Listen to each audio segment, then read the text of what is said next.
बिस्मिल्लाहिर्रहमानिर्रहीम। अगर आपका बच्चा जोर जोर से रो रहा है सिर्फ इसलिए कि आपने उसे गुलाबी कप दिया, लेकिन वो कह रहा है कि ये गलत वाला गुलाबी है, आपको समझ नहीं आती कि मसला क्या है।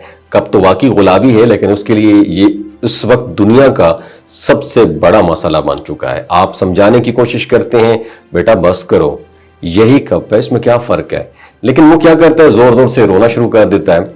तो याद रखिए, ये वो लम्हा होता है जब जहां ज़्यादातर वालिदैन गलती कर बैठते हैं। हम जल्दी से मसला ख़त्म करना चाहते हैं, शोर बंद करवाना चाहते हैं और घर में सुकून पाना चाहते हैं, मगर जितना हम जल्दी करते हैं मसला उतना ही बढ़ जाता है।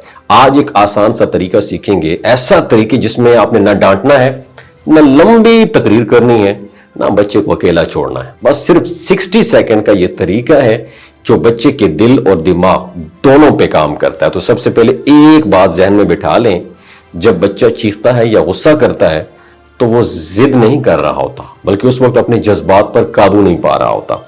बच्चों का दिमाग अभी मुकम्मल तौर पर तैयार नहीं होता।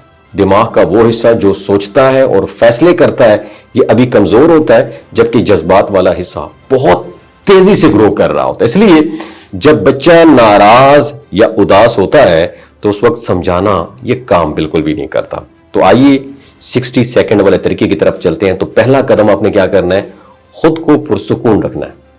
जब बच्चा चीख रहा हो तो सबसे पहले आपने रुकना है, गहरा सांस लेना है, अपने कंधे ढीले छोड़ देने और नरम आवाज आपने रखनी है। और अगर आप गुस्से में होंगे तो बच्चा और भी ज्यादा बेचैन हो जाएगा। दूसरा कदम, बच्चे के लेवल पर, सतह पर आपने आना है। ऊपर खड़े होकर आपने बात नहीं करनी, नीचे झुकना है और उसकी आंखों के बराबर आ जाना है। इससे बच्चे को यह फील होगा कि आप उसके साथ हैं, उसके खिलाफ नहीं है। तीसरा कदम, खामोशी और नरम लम्स। फौरन बोलना शुरू न करें, चंद लम्हे खामोश रहें। अगर बच्चा भी इजाजत दे तो उसके कंधे पर हाथ रखें या उसका हाथ पकड़ लें।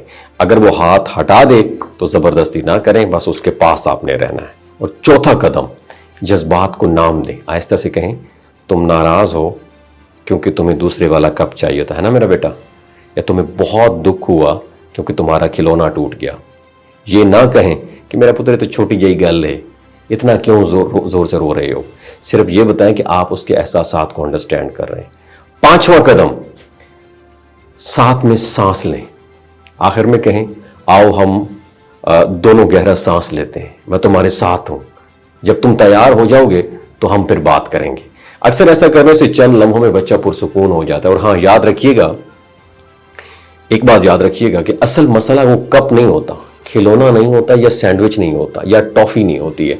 असल मसला ये होता है कि बच्चा जज्बात से भर जाता है।